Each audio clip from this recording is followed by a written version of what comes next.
We live in a world that tells us to work harder, to hustle longer, to push faster.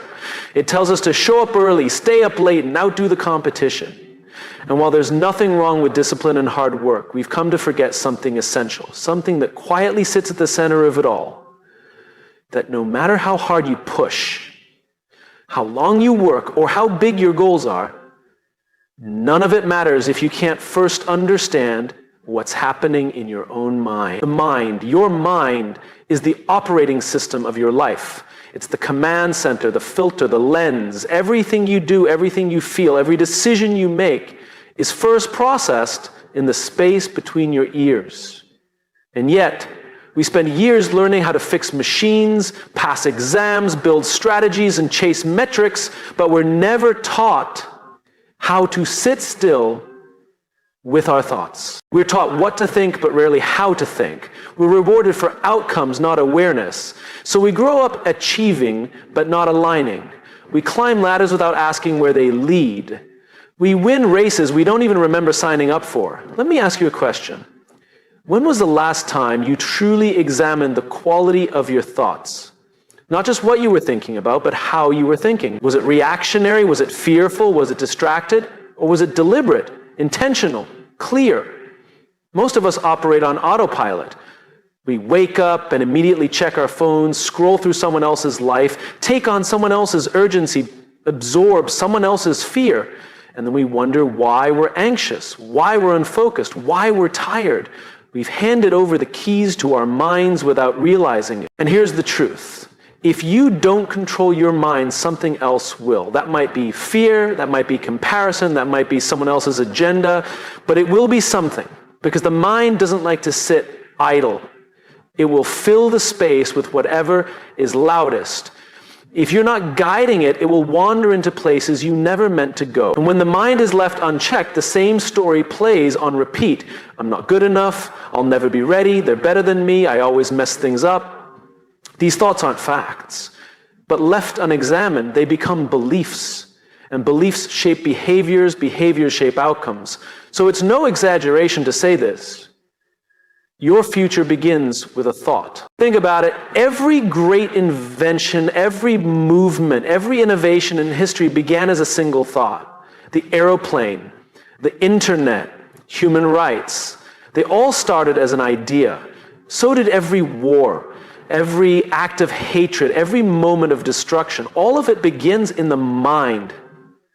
This is why learning to control your mind isn't just a mental health tool. It's a leadership tool, a parenting tool, a relationship tool, life tool. Because when you understand your mind, you understand your reactions. You recognize your patterns. You start to see when you're being driven by fear or ego or insecurity, and instead of reacting, you can choose. That's the difference. That's the power. When you learn to control your mind, you don't become emotionless. You become intentional. You're no longer a victim of circumstance. You become a participant in your own life. You stop being a passenger and start driving. Imagine waking up and not immediately being pulled in 100 directions by anxiety, emails, and expectations. Imagine pausing before speaking, listening without judgment, choosing how to respond instead of spiraling into regret. That's not fantasy, that's a skill. And like any skill, it can be learned. But let's be honest, it's hard. It's hard because our minds have been trained by repetition. Decades of rushing, reacting, comparing. You don't undo that in a weekend. You don't fix it with one podcast or a single book. But you can start, you can begin today, right now in fact, by becoming aware of one simple truth. You are not your thoughts. You are the observer of your thoughts. That tiny shift in perspective is where it all begins. When you realize that your thoughts are not facts, you create space. And space gives you options. You can question the fear, you can replace the comparison, you can reframe the doubt. And when you do that, you stop living on default. You start living on design. You get to decide what matters. You get to choose your values. You get to decide how you show up for your team, your family, your mission. And you do all of that not by controlling the world, but by learning to lead the one thing you can control, your own mind. Because when the mind is clear, the path is clear. And here's the beautiful irony. Once you learn to control your mind, you realize that control isn't about force. It's about awareness. It's not about domination. It's about direction.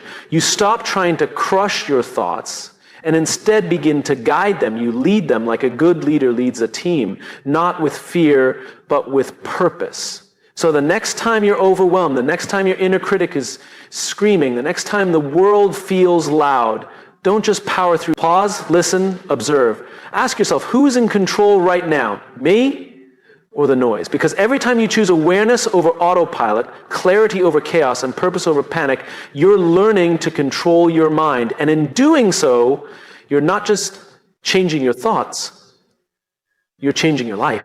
Most people think of the mind as something they have to fight. They talk about it like it's broken. I can't stop overthinking. My mind is always against me. Why do I keep sabotaging myself? And it's no surprise we live in a culture that constantly tells us to conquer, fix, or silence the mind. But what if the mind isn't the enemy at all? What if it's just misunderstood? Think about a wild horse. It's strong, it's fast, it's powerful. It has energy and instinct and the ability to carry you over great distances. But left untamed, it's also unpredictable. It can run wild, buck you off, or charge into danger without thinking.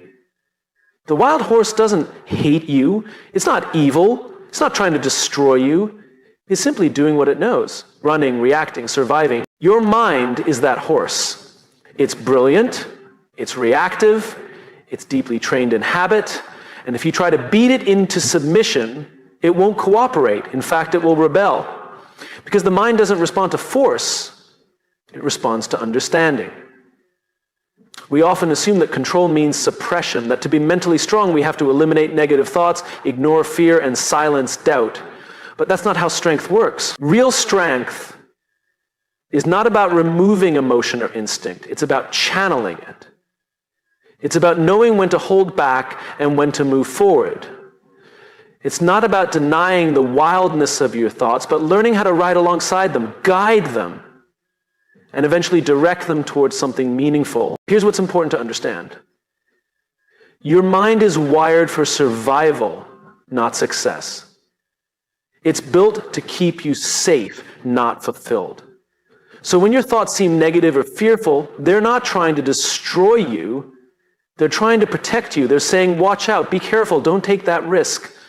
That voice in your head is the same voice that once told your ancestors to run from predators or stay close to the fire. It's just doing its job, keeping you alive. But today the threats aren't wild animals or freezing nights. They're rejection, failure, vulnerability.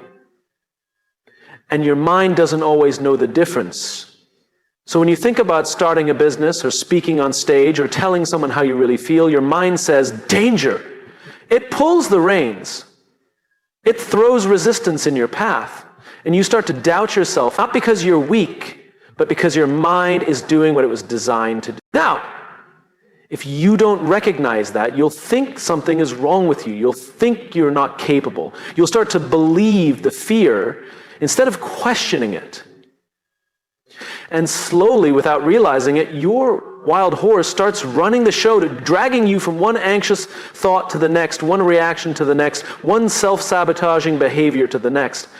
But the moment you recognize what's happening, everything begins to change. Because once you see your mind, not as a villain, but as a powerful creature that needs direction, you stop fighting it, and you start leading it. Leadership isn't about control through dominance, it's about connection. You can't lead someone or something you don't understand. The same is true for your mind. You have to listen to it, study it, learn how it responds to certain situations, certain environments, certain triggers. You have to notice what calms it, what energizes it, what causes it to spiral. That's not weakness. That's wisdom. Because with awareness comes influence. And with influence comes the ability to choose. When you lead a wild horse, you don't break its spirit. You harness its power. You earn its trust. You work with it, not against it. And once that trust is there, the same horse that once resisted you becomes your ally, your partner, your engine. That's what learning to control your mind really means. It means developing a relationship with your thoughts. Not silencing them, but understanding them. Not fearing them, but guiding them. Not reacting to them, but responding with intention. Let's be clear, this is not easy work. This is not a motivational quote or a morning routine. This is a lifelong practice. There will be days when your mind feels loud and unmanageable. Days when fear shows up disguised as logic. Days when your thoughts race ahead of you and you forget everything you've learned. That's okay. Because control isn't about being perfect. It's about coming back. Again and again and again. Every time you bring yourself back to awareness, every time you notice the pattern instead of becoming it, you are strengthening the connection between you and your mind. You are building trust. And over time, that trust becomes resilience. It becomes clarity. It becomes freedom. Because when you know how to guide your mind, you are no longer at the mercy of circumstance. You don't need the world to be quiet in order to find peace. You don't need everything to go right in order to feel steady. You carry your own center with you, not because your mind is silent, but because you've learned how to ride the wildness and still move forward. Imagine what's possible when your energy is no longer wasted on internal conflict. When you stop wrestling with your own thoughts and start directing them toward what matters, that's when creativity flows. That's when leadership sharpens. That's when relationships deepen. Because you're no longer reacting from fear, you're responding from purpose. The mind will never be completely still. It's not supposed to be. Just like the wild horse was never meant to live in a cage, your mind was never meant to be shut down. It was meant to be understood, respected, and guided. That's what control really is. Not a battle, but a partnership. And once you master that partnership, once you truly learn how to lead your mind, everything else becomes possible. The fear doesn't disappear, but it no longer decides. The doubt doesn't vanish, but it no longer leads. And the wild horse, it doesn't run wild anymore. It runs with you. Powerfully, purposefully, freely. And that is when the real journey begins. There's a word we've been conditioned to fear. Discipline. It sounds harsh, cold, rigid, like something you're forced to do, not something you choose. For many, discipline brings back memories of punishment, of rules enforced, timeouts given, voices raised. So we grow up with this idea that discipline is the opposite of freedom. That freedom is doing whatever you want, whenever you want. That freedom means no structure, no rules, no boundaries. But what if the opposite is true? What if discipline is not the thing that restricts your freedom, but the very thing that creates it? When you look at the people you admire, the ones who lead with clarity, perform with excellence, and live with integrity, what you're really seeing is not luck, talent, or magic. You're seeing the quiet power of discipline, the daily choices no one sees, the inner battles they win before they even step out into the world.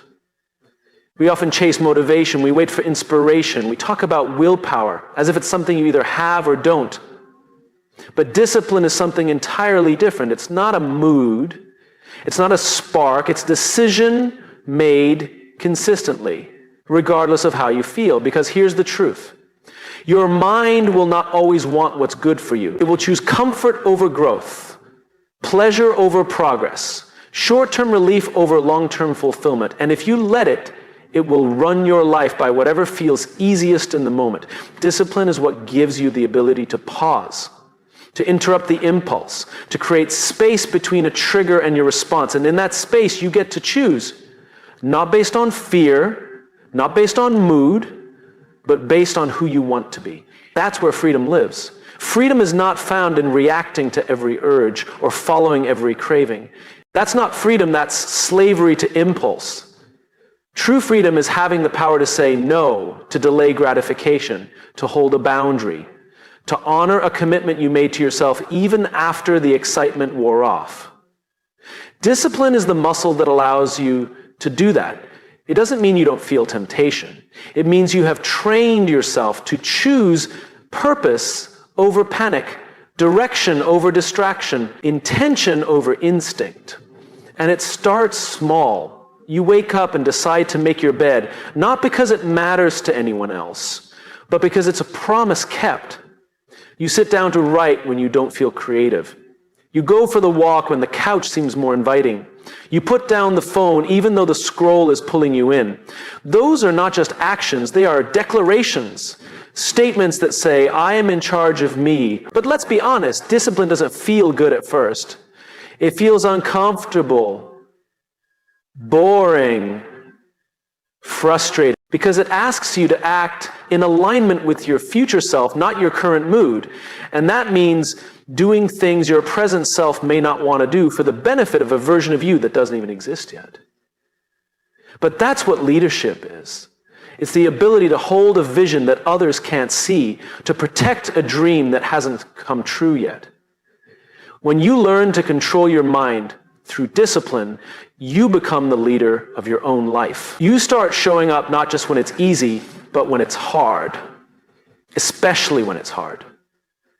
And the reward, it's not just the result, it's who you become in the process.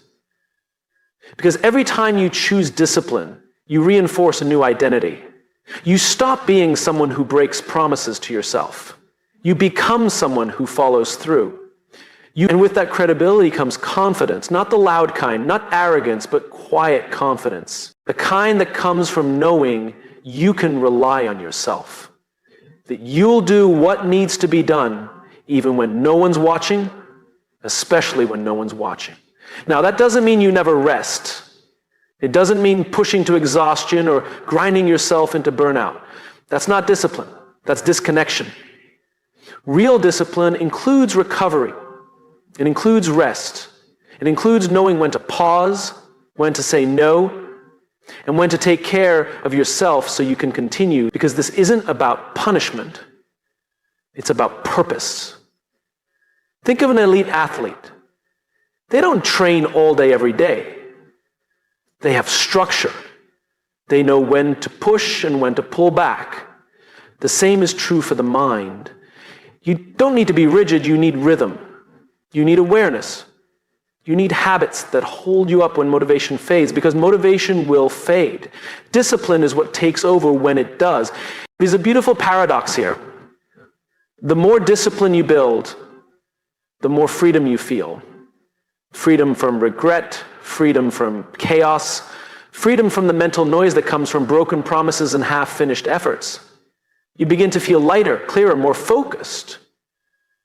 Not because life is easier, but because your foundation is stronger. This is not about perfection. You'll slip, you'll miss a day, you'll make a choice you regret. That doesn't mean you failed, it means you're human. Discipline is not about never falling. It's about learning how to get back up quickly. How to return to alignment without shame, without drama, and without delay. It's about trusting yourself enough to keep going. Imagine the impact if more people lived this way, if more leaders practiced self-discipline instead of reactive control, if more parents led with structure and softness, if more students, artists, entrepreneurs honored the boring work that leads to greatness. The world will be more grounded, more peaceful, more productive, not from force, but from freedom. And that starts with you. Because every time you make a choice that aligns with your values, every time you act in service of your future, you are shaping not just your own life, but the lives of those around you. You become an example, a lighthouse, not because you never struggle, but because you've learned how to stay steady in the storm. Discipline is not the enemy of freedom, it is the path to it. And when you understand that, you stop waiting to feel ready. You stop negotiating with your excuses. You stop asking for perfect conditions. You show up, you do the work, you keep your promises. And in doing so, you unlock the freedom to become the person you were meant to be. Emotions are powerful. There's no denying that. They are what make us human. They connect us, move us, inspire us. They make music resonate. They make relationships meaningful. They give depth to joy and shape to sorrow. Emotions are not the problem. But the problem begins when we forget what emotions are meant to be. They are signals, not steering wheels. Too many people are letting their entire lives be driven by momentary feelings. They allow fear to tell them where not to go. They let anger slam the gas pedal. They let doubt yank the wheel. And before they know it, they've arrived somewhere they never intended to be, confused, exhausted, off track, wondering how they got there. Here's the truth. Most of us were never taught. See, emotions are not facts. They are not commands. They are data, not directions. Think of a dashboard in a car. When a warning light flashes, it's not there to scare you, it's there to inform you. Hey, check the engine. Hey, low fuel. The light isn't saying panic now, it's saying pay attention. Your job isn't to throw the car into reverse just because a light turned on. Your job is to understand what it means, assess the situation, and respond with clarity.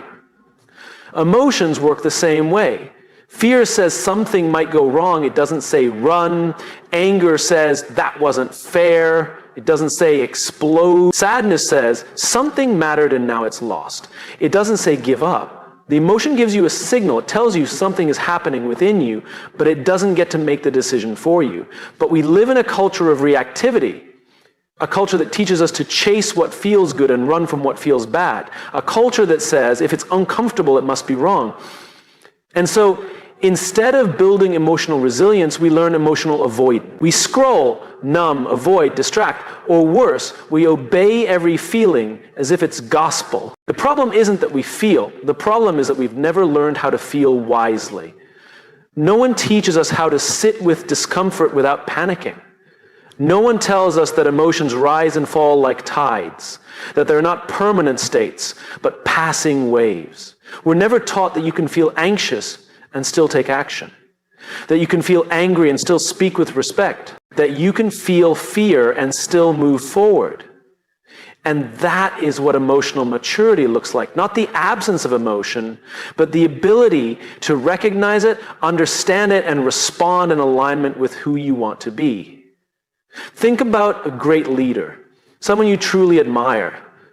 They don't lead by emotionless logic, nor are they emotional wrecks. They've learned to listen to their emotions without being led by them. When the pressure's high, they don't react impulsively. They pause, they assess, they respond. That doesn't mean they don't feel the heat. It means they've trained themselves not to let it steer the ship. You can do the same. The first step is awareness, noticing the emotion without judging it. Just naming it can be powerful. This is fear, this is frustration, this is disappointment. When you name it, you separate yourself from it. You remember, I am not the feeling. I am the one observing the feeling. The next step is curiosity. Ask yourself, what is this emotion trying to tell me? Not how do I make it go away, but what's underneath this? You'll be surprised how often the answers are rooted in something deeper. Fear may point to a value you hold. Anger may expose a boundary that was crossed. Sadness may highlight something you care about deeply. Your emotions are messengers. If you ignore them, they get louder. If you listen, they usually soften. And then comes the most important part, choosing your response. That's where your power lives. That's where leadership happens, in the space between the stimulus and your action. It's not about suppressing emotions. Suppressed emotions don't disappear, they go underground. They show up in sarcasm, in tension, in burnout. What we resist persists. So instead of burying emotions, we acknowledge them, we sit with them, and we act from our principles, not our panic. Because when emotions drive the car, we crash into things we care about. We say things we regret. We break trust. We make choices that serve the moment but sabotage the future. And afterward, we're left cleaning up the damage, wondering how we lost control. But when we treat emotions as signals, as information to process, not orders to follow, we lead our lives with integrity. We make decisions that align with our values, not just our moods. We build relationships based on trust, not tension. We create a life that's stable, not reactive. Let's be real, this isn't easy, especially in a world that rewards instant gratification and applauds emotional outbursts. It takes effort to pause. It takes maturity to choose patience. It takes strength to feel deeply and still act wisely. But every time you do, you're rewriting the narrative. You're building trust with yourself. You're proving that you are not ruled by your emotions, you are informed by them. And over time, that becomes freedom, because the less control your emotions have over your actions, the more peace you feel. You stop being tossed around by every trigger, every comment, every spike of fear or dip of sadness. You become steady. Not numb, steady. You feel everything, but you're no longer driven by everything. You're behind the wheel, and your emotions, they're in the passenger seat. Noticed, respected, but no longer holding the map. And that is where true control begins. We've all done it. We've said things like, I'll start when I'm ready, or I'll move forward when I feel more confident, or now's not the right time. We wait. We wait for clarity. We wait for certainty. We wait for permission, even if we don't realize it. But here's the problem. That moment we're waiting for, that perfect feeling of readiness, often never comes. And that's one of the most costly beliefs we carry, the idea that we have to feel ready in order to take control of our lives. Let's think about what it actually means to feel ready. It usually means we're hoping for a moment when the fear goes away, when we feel brave and clear and strong and calm, when the unknown feels known, when the risk feels comfortable. But that moment doesn't happen at the beginning, it happens later, after we've already started. You see, readiness is not the requirement for action. Action is the path to readiness.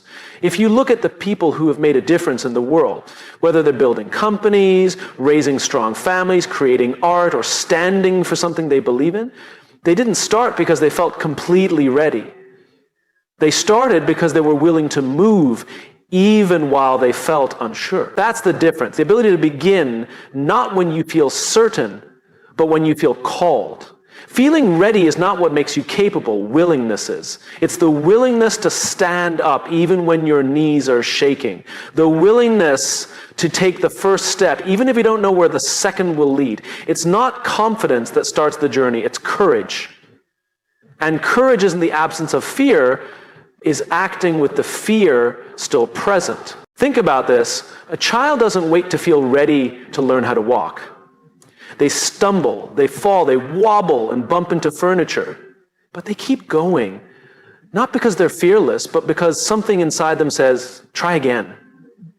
And slowly, through failure and friction, they become steady. That's how growth works, not from perfection, but persistence. But somewhere along the way, we forget that. We start to believe the myth that real strength is found in total preparation. We think we need more knowledge, more time, more support. And while preparation has its place, it can easily become procrastination in disguise. It can become the way we delay the discomfort of actually beginning. The truth is, if you're waiting to feel completely confident, you may never start. Confidence comes from doing. It comes from evidence, from trying and learning and adapting. You don't become a great speaker by reading about public speaking. You become one by stepping onto the stage. You don't become a resilient person by thinking about courage. You build it by acting in hard moments, even when you're afraid. So much of what holds us back is not our actual ability, it's our relationship to discomfort. We think that if we feel resistance, it must be a sign to stop. But often, it's a sign that we're exactly where we need to be. On the edge of growth, the discomfort isn't the danger, it's the doorway. And control, real control, starts when we walk through that doorway, not by waiting for the fear to vanish, but by learning how to carry it. Not by pretending to be fearless, but by showing up in spite of it. There's a moment in everyone's journey when they realize no one is coming to hand them the perfect moment. There is no ideal version of yourself waiting in the future with a cape and a checklist. There's just you right now and the next decision you get to make. That's where power lives, in choosing action over avoidance, in choosing movement over mental rehearsal, in choosing to show up messy, uncertain, but present. You do not need to be 100% sure to start. You just need to be 10% brave. Brave enough to try. Brave enough to fail. Brave enough to stay with the process even when the outcome is unclear. And yes, failure is part of it. You will fail. It's not a threat, it's a promise. But failure is not the opposite of progress, it's a prerequisite for it. Every mistake gives you data. Every stumble gives you insight. The people who seemed the most in control are not the ones who avoided failure, the ones who kept showing up after it. And when you do that enough, something changes. Not just in the outcome, in you. You start to trust yourself. You start to see that you can handle more than you thought, that you can survive the embarrassment, that you can bounce back from disappointment. And slowly, the fear starts to lose its grip, not because it goes away, but because it no longer owns you. So if you're waiting to feel ready, let me offer you this. Maybe it's time to stop waiting. Maybe it's time to step forward while you're scared. Maybe the only thing between who you are now and who you could become is the willingness to start before you're fully prepared. Because the people who changed their lives and the lives of others are not the ones who had it all figured out. They are the ones who chose to act when it was uncomfortable. They are the ones who knew that control isn't something you're handed, it's something you create. One decision at a time. One brave moment at a time. You don't have to feel ready to take control. You just have to begin.